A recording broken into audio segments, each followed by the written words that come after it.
And Not then they that. like shook hands and you're like, oh, they're They're besties. They're gonna be besties. friends. No. No. Hey guys, Isabel here. Welcome back to Railed In. Today is another Dyad discussion with my friend Connor. And today we'll be talking about the first 6 episodes of The Mandalorian for season 3. We have 2 episodes left before the finale, so I thought it'd be a great sort of recap point, kind of discuss what's been going on in the season, where the storyline is before the last 2 final episodes. And we also did find out some snippets of information for the future of Star Wars, because this is Celebration weekend. So some of that, we're not there because that's all the way in London. Some of that information might pertain to The Mandalorian and how the storyline is going forward. Obviously, spoilers up until this point. So speaking of storyline, so far this season has been about retaking the planet of Mandalore, which has been slightly different from the past 2 seasons we've already gotten for The Mandalorian. But I think in this season, we get to explore a lot more lore on the Mandalorians themselves, as well as their history and planet. And we get taken a lot of journeys. We meet a lot of characters. I think the entire show, all 3 seasons, have been mostly about the journey that these characters experience rather than their final destination. What are your thoughts on that? Yeah, and I think that also speaks to the fact that like there's not a lot of people being like, I have a theory, a lot of people who even do that kind of stuff are like, I don't know what's gonna happen. But I think as far as The Mandalorian is concerned, I think it's more focused on like world building and creating just a bigger playground for the Star Wars universe, especially in this time period. And the fact that it sort of is weaving its way into what the sequels, will eventually become. I think it's just kind of like a stepping stone, but it feels kind of Clone Wars-y to me, actually. Mm-hmm. Where like sometimes you have episodes that are very important to one another and they're serialized, and then you have other ones that, we just go to a planet and hang out with Lizzo and Jack Black and pick some battle droids just for the hell of it, Yeah, I did get that feeling that it was more like, it already is episodic because it's a show, but it did feel more of like a one of the older TV shows. They had like 22 episodes like per season. That's kind of how it feels. I did recently rewatch like all 6 episodes like in order, and before I did that, they did feel a bit more disjointed. Like it kind of felt like you said, like they were just doing this to go here, and then back to the plot, and then they were like going to this planet to do that. But now that I've rewatched it consecutively, I can see all the connections being made.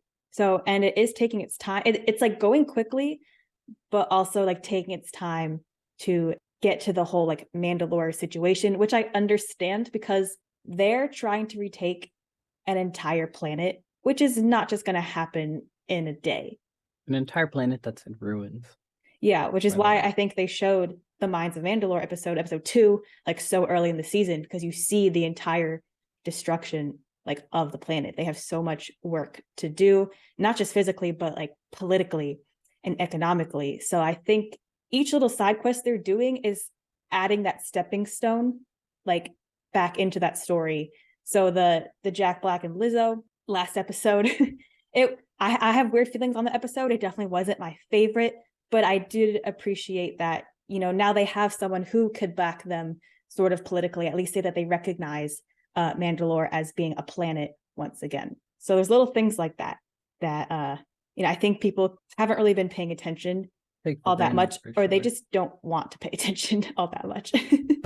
It's a low stakes show compared to something like Andor, and compared to the films, obviously. Like you do have like an overarching plot, but like the stakes aren't as high. Andor is kind of like stakes of the entire galaxy. The other films are like the stakes of the entire galaxy. Mm-hmm. This, and I don't mean to diminish the Mandalorians and their culture or anything, but like you're focusing on a very small pocket, Right. So it's more a community-based struggle rather than, or it's like a culture-based struggle rather than like the big picture. Right. You know what I mean? Although it's starting to bleed into, or it has been bleeding into the bigger picture. Plus, I believe this show is going to have multiple seasons. Based on the comments that both John and Dave have given us, we're not even like halfway through like the number of seasons that they mentally like have planned for the show. So there's still. Oh, I didn't know that. Yeah, well, I mean, season 4 is definitely happening. So, there's still a lot more story to tell. And for those of you who thrive off of instant gratification, you might have to wait a little bit. But if that is the case, what I do appreciate is if each season will take its time to kind of explore different characters and their own, motivations and plots, and have all of those come together during like the last couple seasons of the show. I think that would be really cool because we're focusing a lot on Bo this season. Yeah. Yeah. I think aside from that, I think I actually am enjoying the season more than I did the second season. Like I loved going to some of these other planets and seeing Ahsoka and getting and seeing Bo live action for the first time, but some of it still just felt kind of weird tonally, and like it still kind of does. That's also what happens when you have a different director for every single episode. I think I'm enjoying this season more, especially where it kicked off. Yeah, where it kicked off. Actually, I think I might have a differing opinion than you for episode 1. That's actually like one of my least favorite episodes. That episode, in a way, kind of felt like there was a lot of wasted space. And I say that not knowing what happens, in the next 2 episodes, if that's going to connect. Because like I said, rewatching, I did see a lot of connections I didn't see on my original watch of like this episode separately. But the whole IG-11 kind of aspect of that episode, as of right now, felt like wasted space. I don't think you really had to have that. And it kind of felt like, jumping from action to action. It just felt like a little wasted. I appreciated they set up Navarro, as being the eventual, like, I guess, resting place for the Mandalorians. So again, I didn't see that connection until the last 2 episodes came out. But I don't think it was a great opening, honestly. I mean, I get that because it sort of doesn't feel like it sets anything up. And then even with the return, there's the pirates, but like they're taken out within the span of the episode. But like I do appreciate going back to Navarro. At this point, like I think I understand, that this is about world building. Mm-hmm. And like what the intent of the show is, right? So you always talk about like when in film and TV, like what's your intent? Like who is your audience? But like if it's for everybody, like what do you want them to take out of it? So like something like Andor, you have something that is very mature and very involved with politics and structure and this like really weird gray area. And I'm just comparing apples to apples. But like even Book of Boba Fett, like it was kind of just there, I think, to have a good time. Whether you had a good time or not, like that's kind of between you and the show. It's not necessarily the show being bad. It's just your relationship is not in, the best shape, or there's not like a connection. I think the intent of the show is not as hard pressed as something else like Andor. That's true. And episode 1 did give Or us Empire. like more insight onto how the way interacts that opening scene. So again, like I said, expanding upon the lore of the Mandalorians is what this show is doing. The next episode, I love the next one. Episode 2, The Mines of Mandalore. I have to say that when I first saw that, I was again just shocked that we got to Mandalore so early. Yeah, we kicked it off. Yeah, and we did get to see him use the Darksaber like once throughout this whole of season 3. The Darksaber. Yeah, but actually, because again, I rewatched it, what I appreciated about that episode, now knowing what happens later in the season, is it shows that Din has always had trouble using the Darksaber physically, just because like it always felt heavy in his hands, but also personally, I don't think he never had the mental agility to kind of overcome the Darksaber. And again, it's been a while since I've watched Rebels, so you might know a bit more about the Darksabers. I actually just watched those episodes. Okay, so out of all the lightsabers, I think the Darksaber has the most mental connection with whoever uses it. And if you want to explain that a little bit more, because I can't recall the exact phrases and words.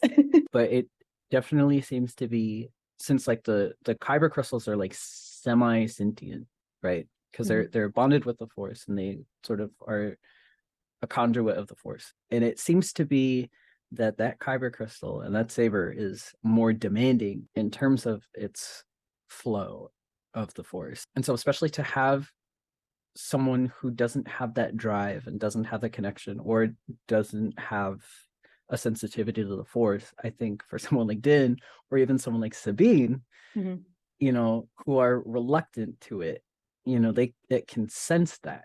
And I think that's where that comes from. Because if you go to, like, if you watch Rebels and you go to the episode prior where they're on Dathomir, and that's where Ezra finds the Darksaber, takes it from Maul, Sabine, when she's possessed, she has no problem.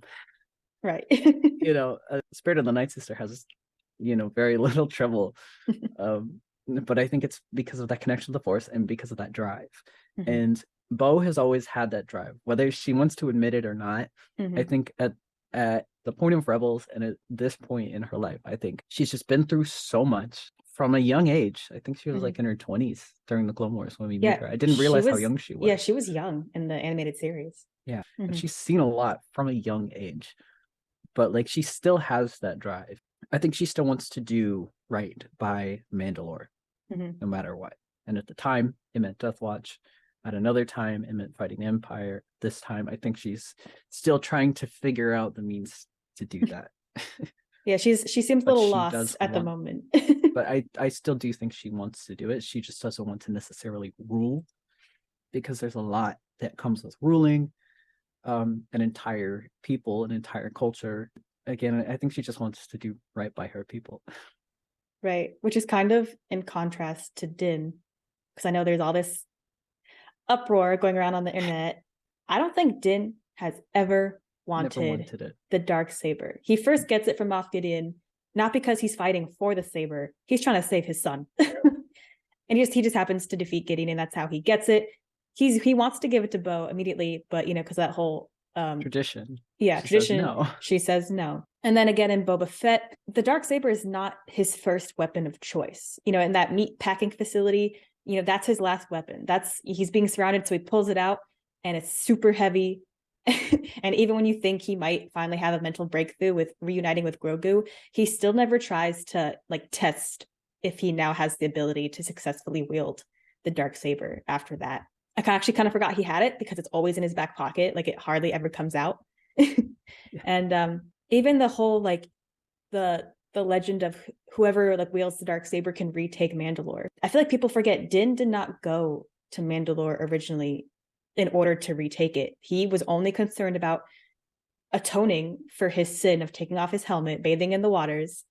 He just wants to be in the way, which is why I appreciate episode 4. We skipped over episode 3 for just a hot second, but episode 4, you can tell he is so happy to be back under the way. He just immediately assimilates him and Grogu back into that way of life. Yeah. So I know when he gave that saber to Bo, he was so happy to be rid of it. Yeah, you could probably hear just he's like, it's not my problem anymore. Yeah, if you could see his face, relief. Well, speaking of episode 3, we both like them now. It took me a second watch. But what are your thoughts on the third episode? Well, actually, when I first realized the trajectory that it was gonna take, I was immediately happy, because the past 2 episodes 1 and 2, again, felt choppy to me personally, because we're going action this. We're it's just very we didn't take time to slow down and just kind of appreciate the story that was being told. And I feel like episode 3 did that really well, because we get what happened to Dr. Pershing. He's part of the Amnesty Project, as are many people who were once working with the Empire, which I love seeing, because again, it's the show depicts the aftermath of things that you don't really think about, what happened to all the Imperials once the Empire fell. Well, now we know. As of right now, it does feel a little weirdly placed, because that storyline hasn't really gone anywhere yet. But I have a theory. I do have a theory, because, and again, when I first reacted to it, I thought the editing was kind of weird, because it's why do we have all this action with Bo and Din, and then why does it just cut to Dr. Pershing's story? But on the rewatch, I never realized we didn't really find out who sent all those Imperial ships, to blow up Bo's home. At first, I thought I was it was the pirates. No, and Bo did give an offhand answer that she stole all these Imperial ships for herself and her past, I guess, crew of the other Mandalorians. And then I had a thought. I was what if these are connected to Moff Gideon? We haven't seen him. I definitely think they are. We haven't seen him yet. And I think this last episode too. Yeah. I don't think things are going to go the way that Bo wants them, and the way that we want Bo to want them to go. Well, Giancarlo said at Celebration, he's been building up some stuff. Yeah, So Giancarlo's spilling the tea at yeah. Celebration. And then this whole storyline of G68, we don't even have a name for her, but basically her baiting Pershing into like getting caught just on first glance didn't make any sense to me. Elia Kane? Hmm? Elia Kane? Is that the actress or the name? The name. That's the character's name. She introduced herself. Oh, I wasn't paying attention. Obviously, not that hard. Not to that anyway. So it came late and it came at a At a weird weird time. Yeah. Yeah. She's still loyal to somebody out there, probably named Moff Gideon. Yeah, that's my theory that she was testing Pershing throughout this episode to make sure that he would eventually go with her there and lead to him getting mind flayed. And I think she's working for Moff Gideon, and I think they need Pershing or his science most likely for something. I don't know what that something is, but I'm like, why would you go through all this trouble to get him specifically? But like what's up with that? So, again, rewatching, I noticed that connection possibly, and hopefully we get a continuation of that with the next two episodes. Finale. Yeah. Yeah, that episode definitely hit harder on like a second watch. Tonally, I still don't like it. I'm not a fan of the editing. But that's just how it is. That's also just how it was directed. But like I understand what that episode was trying to do, and I love it. So I before I was like, I don't like this episode. And I watched it again, I'm like, it's great. Actually, people are like, where's Moff Gideon? I'm like, if you've been paying attention, there have been hints of him. They've been building him up. Yeah. But they mentioned how Gideon never made it to trial. Mm-hmm. And then they recapitulate that in a later episode. Also, the episode gives us an example as to why the New Republic only lasted like 30 years. Yeah. Because they're basically a low rent empire. Yeah. And how it allowed the First Order to rise. So I know people hate the P word, but politics in Star Wars is important. You know what? I had a really weird and kind of like disturbing thought. The converts, they wear a specific like tag, like the red and white, like that identifies them as someone who used to work like for the Imperials. And they're given numbers, like people like identify them as numbers and not by their actual given name. And it kind of reminded me of what the Nazis did to the Jewish community during World War II, because they had to wear like specific stars. So Star of David. Yeah. Yep. I think they were also given numbers at some point. I don't think that was intentional, but it took me until the second watch to really be like, oh, like that's a little interesting. I also think that's probably the most common assumption for people to make, just because I think that was one of the most catastrophic events in our world's history. However, it is not the only one. But to that point, I think it's important to remember, if you are ignorant to history, it's going to repeat itself. I think that's also why it might be uncomfortable for some people, because it just feels too real. But there's a reason for that. So yeah, hopefully we see Dr. Pershing again. I feel like he might be in like some zombified state, just based off of the mind flayer scenario we saw in Rogue One, where he was kind of messed up after that. But episode 4, you don't even have to say anything. I'm already gonna start smiling until it hurts. Should we just like let's just talk about the elephant in the room. Okay. I literally had smiled like this all day. Pellerin Beck. Oh my god. Saved Grogu. Oh my. The sabered hand. The sabered hand. The man, the myth, the legend. The youngling trainer. Ahmed Best himself. Ahmed Best. And actually, the fact that his character, Kelleran, was a youngling trainer, I think made the fact that he was the one to get Grogu like out of that situation like that much more special. And again, not to mention it was also just Ahmed Best. Yeah. And connecting it to where his character comes from, which is the game show, the Jedi Temple Challenge, the kids game show. Like the children contestants are like coded as younglings, right? Yeah. So I think again there are some very conscious choices. He deserves this, and I'm so happy that for the most part, like there was an overwhelming, like it's the same. Like this isn't like a new or like unseen like reaction. I think the fact that so many people were just so ecstatic to see him like that. In case you don't know, Ahmed Best was the voice and the motion capture for Jar Jar Binks in Right. the prequels, And and was quite treated horribly yes, by pretty incredibly. well everybody. And I didn't really know that until much later. Yeah. I Well, think because he I think hadn't you and been I were open. we were too young to really know what was going on, like behind the scenes. Right. When, Because like he did what he was supposed to do.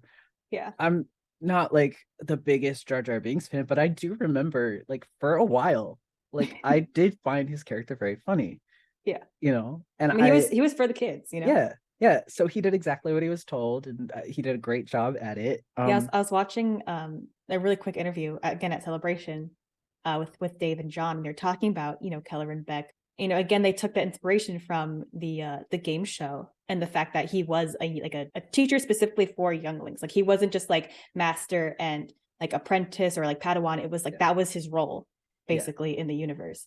And then another reason why they chose Ahmed was because just when he came out on stage in the 2020 like last year's celebration, the response but to him yeah, coming out was like just tremendous. We were yeah, all cheering and clapping for him, and also the fact that all those like I mean he was only really doing stunts for maybe like a couple minutes, but that was all Ahmed. That wasn't like a stunt double. So the fact that he the actor is able to do all that stuff was also a major reason why they picked him to be the one to save Grogu. So I just think that's really cool, and I'm just really happy for him. And kind of justice for Ahmed and a little bit justice for Jar Jar Binks, but mostly Ahmed. And I'm just yeah, excited. yeah. And just to clarify, this is not a redemption anyway. I'm so tired of seeing that. This is not a No, redemption for him. It's a redemption for the fans who are able to reconcile yeah. with the way that they've treated this human being. Mm-hmm. Flashback aside, which is awesome. But another reason why I liked episode 4 was because I think that episode and also this whole season kind of does for the Mandalorians what the Clone Wars series did for the clones. So the Clone Wars series, they took a group of people who, like in the movies, kind of look and act exactly the same. You think of all of them as just one entity. But what the animated series did was it individualized every one of them. And even though the clones technically are the same people, you thought of them as separate beings. And even though, the Mandalorians, they look different, like, they're not like, just one gigantic, person.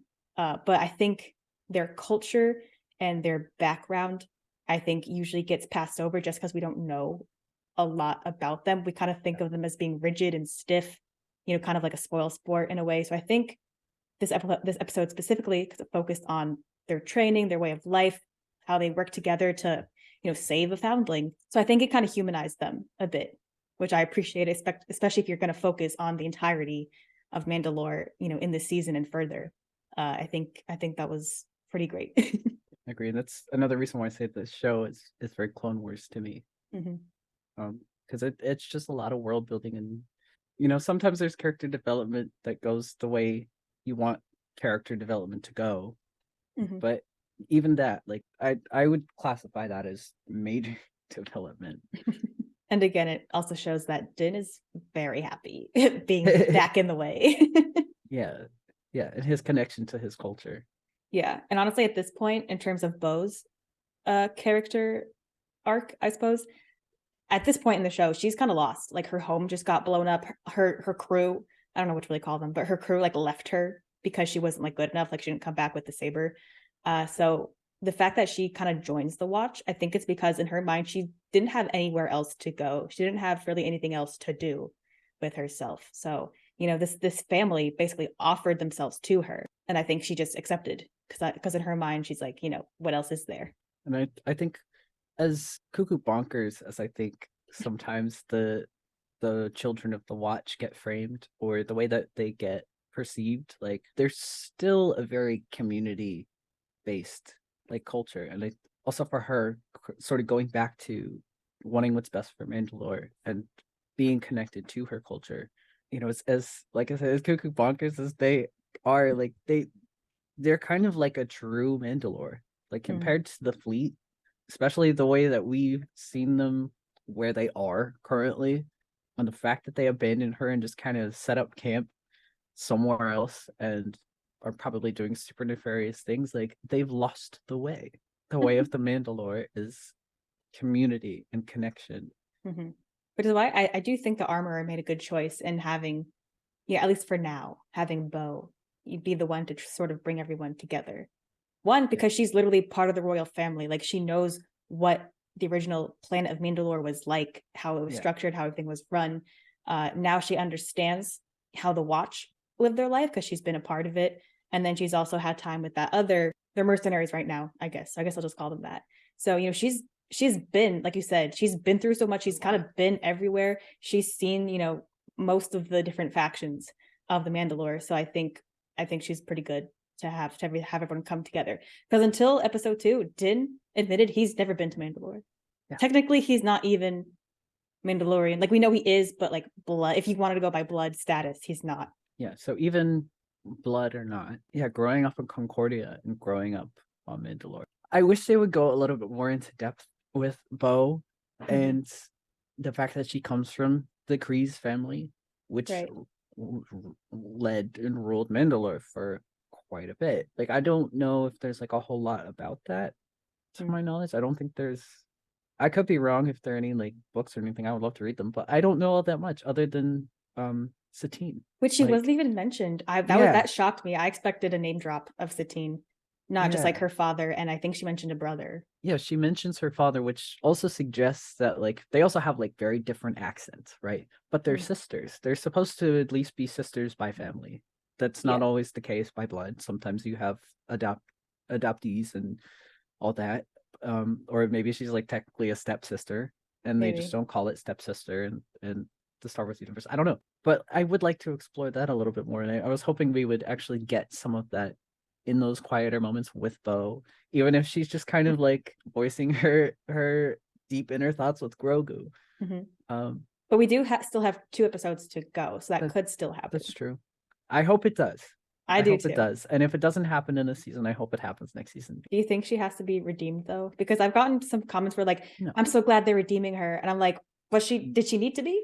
Like, no, I think like, I know she made some weird choices, but some people don't, use common sense. But it's like, pay a little more attention. Like, just quickly going off of that, people are upset that the most Grogu has done in this series is just hop around, like do like flips. Did you forget how Yoda fought? Oh, he's literally a frog. Yeah, he literally jumps around. So let's all chill. is and has been a frog since 1977. Like, the people who are hating Bo are hating Bo because they know her from the Clone Wars or they know her from Rebels, which even if you're basing it off of her Rebels evolution, like I would say by the end of the Clone Wars and even by Rebels, what is there to be redeemed? Like, at that point, she has evolved and she is a grown woman and she's making her own choices. She is not just following someone like Pre Vizsla. Yeah, because I didn't even know that was like an issue. It's like, I'm so glad she's being redeemed. I was confused. I was like, oh yeah, okay, I guess. I don't know, I've always liked Bo. I've never been frustrated with her like throughout, the animated series. All right, so just moving on to episode 5. We got more with the New Republic. Specifically, again, a hint of Moff Gideon. We like towards the end of his ship, the transport ship that was carrying him is just totaled, and it's revealed that some Mandalorian, probably one of the mercenaries that we find out about in episode 6, got him out essentially. And now my question isn't really like, I'm not concerned that the Mandalorians or a certain section of the Mandalorians are with Moff Gideon, because again, they're mercenaries, they're people for hire. I'm more concerned of who hired them to get him out, is my question. It's who hired them, and you're really okay with, going through with this job? The man who helped bring down your entire people? And mostly what happened was the reason why the pirates were in the episode was to act as a catalyst so the Mandalorians could have a new place on Navarro. Like, that's the reason. Also, I forgot. Oh, it said in Celebration, Vane, one of the pirates, is going to be in a future Star Wars show. Was that the guy who ran off? I think it is. So again, like they act as a catalyst, and then you're also introducing another character for a future series. Again, was it Ahsoka? I don't even, or the Acolyte, or it was somewhat one of those, like, It wouldn't be the Acolyte. That's or Townsend's skeleton crew, maybe. skeleton crew, probably. But anyway, so that's what episode 5 did for them, but also set up the New Republic as actually being the antagonists for the Mandalorians, which is later confirmed in episode 6. So just kind of talking about those 2 episodes hand in hand, I thought about, like, what is the issue, like, with this series? Like, what is going to be the problem for them? It can't be the actual task, although daunting, of retaking a planet, because besides those, like, creatures and whatever weird droid things are down in the depths of Mandalore, those, if you have a big enough group, can be easily taken out. Like, Bo handles herself quite well facing off of those. So that's not, to me, not like a big issue. They're all scavengers of some sort. Yeah. And then again at the end of episode 5, where the New Republic now thinks that all the Mandalorians are with, Moff Gideon, or at least a very good portion of them are gonna try to handle that situation. And we already know they don't handle situations very well based on episode 4. So, my connecting the dots here, I think the New Republic is going to be the antagonist. Yeah, and I'm interested to see where Carson Teva, the pilot, where he's going to go. Because he seems to sort of question the New Republic as an institution. Right. Which, again, is a very intentional thing to do, to have your characters do that. Because he seems to want to do the right thing, but at the same time also wants to be loyal to the New Republic. Yeah. But if the New Republic is doing very fascist things, it's sort of hard to just blindly follow. And then if you have people who are in cahoots with Gideon, who are still nostalgic for the actually, more blatantly fascist regime of the Empire, which probably eventually becomes the First Order, you have those people who are trying to make you believe that it gets really hairy. So I'm interested to see where he's gonna go, because I don't know if he fully believes it or not, or if he's gonna, like, go tell them and be like, "Hey, just so you know," or if he's gonna be like, "Oh, you rootin' tootin' Mandalorians."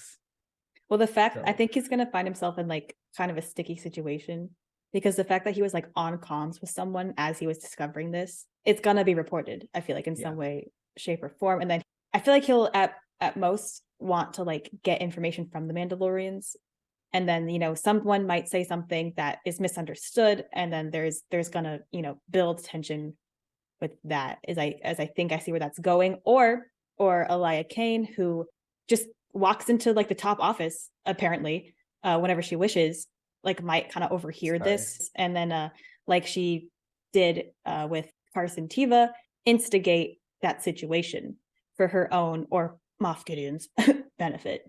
Yeah, I definitely think Moff Gideon's been building something up through the shadows, like, through other people. And again, quickly with episode 6, we kind of already talked about it, how it establishes backing if Mandalore does become a planet. I'm not going to talk about the fact that Jack Black and Lizzo are in Star Wars. It is what it is. I love them both. They're hilarious, and the fact that their characters weren't meant to be taken seriously, I think, is a plus. We got some droid rights, and and Grogu's a knight, which was interesting. Knight of Swords. Yeah. So yeah. So that's kind of whatever. Yeah, that episode was weird. It was. It just. It did. It was. I think that was weird. my least favorite Mandalorian episode ever, respectfully. Yeah. But it is what it is at this point. It's already happened. It's already happened. It is what it is. Yeah, it did give us that, again, possible backing for Mandalore, which I appreciate. So I just kind of wish that it did more with Christopher Lloyd. So really, like, I thought that's the weird caught part me to off me. guard. It caught me off guard, but that's what I'm saying. I wish that it had done a little bit more and had a little bit more time to do that, rather than, because it felt like Tomorrowland to me, and aesthetically Wally. and tonally. To be fair, it's also a very strange time, I think, in the galaxy. That's also something I try to, like, see if I can reconcile with myself when I'm like, this feels weird. I don't like this necessarily, but, like, the era is very different. So I just try to reconcile it that way, if that helps. The one thing I do wish is we focus a little bit less on that weird droid issue, Again, I understand, like, it was like, I'll do this for you if you do this for me. Like, I got that. And I wish we focused more on Bo getting the saber. Because the way that they explained it, that makes sense to me logistically. Again, because we talked about it previously, mentally. And then they gave an explanation on how that's possible. I'm okay with it. But I do wish we got a little bit more time. It felt like it was very quick. Like that happened very quickly. I wish we got a little bit more attention to that whole aspect. Well, maybe on Wednesday. Maybe we'll Maybe get it'll more. pick up. Well, maybe it'll pick up right from there. Again, everything we say here, take with a grain of salt because we haven't seen the last 2 episodes yet. Some of it. So, some of it. Yeah. Some of it. Our future predictions. Take any kind of predictions with a grain of salt. Right. Oh, and for the entire season, I wish the editing was different and the way they kind of arrange how they're telling the story. I wish it was like some parts were switched up a little bit just so it flowed better. The flow does feel a little bit off, even after I watched it consecutively. So those are the only 2 things that I would kind of like personally would fix. What are your thoughts, real quick, on Din sort of taking the back seat? Since we talk about Bo a lot, we've talked about Bo a lot, and there's a reason for it, other than just liking her character. I know some people are like, "Oh, he's taking a back seat." I mean, Din has had already. He's been the focus of 2 seasons. 2.5. Yeah, 2.5 essentially. And the one thing I do think was a disservice to season 3 of The Mandalorian and also to the Book of Boba Fett, that two of the 6 episodes of Boba Fett were about Din. So people who are complaining that Din is in the backseat, well, for a time Boba Fett was also in the backseat of his own story, his own show. If you started off season 3, like if you made season 3 10 episodes and the first 2 episodes were what we got in the Book of Boba Fett, I don't think people would have had that complaint, because technically Din's story, like his initial story with him and Grogu, ended during season 2. Like that whole arc was completed. And also another thing to mention, they said this at Celebration, the 3 new Star Wars movies that'll be like in the future, Dave Filoni is directing or producing or whatever, writing one of them, and one of those movies will be a Mandoverse. So I think the reason why we're getting all these characters and we're getting sort of arcs of focus on them is because all, the legend of Mandalore, of the Mandalorians, are all going to be, focused on this huge Mandoverse. So I think it's all going to make sense. I think people just need to be patient. I think that's supposed to close it off. So yeah, the fact that, we got Boba Fett, who technically is, Mandalorian, like he has the chain codes to prove it. And then you have Din and the Watch, and then you have Bo, and who's basically like the original Mandalorian from Mandalore. These are all the Mandoverse, which is why I think we're getting a lot of focus on that. It's not really an issue for me because also most of this season has still kind of been from his perspective. Like he's still been there. He's just been along for the ride. Like, is it his motivation after the Mines of Mandalore? Like he's done what he wanted to do. He is where he wants to be right now.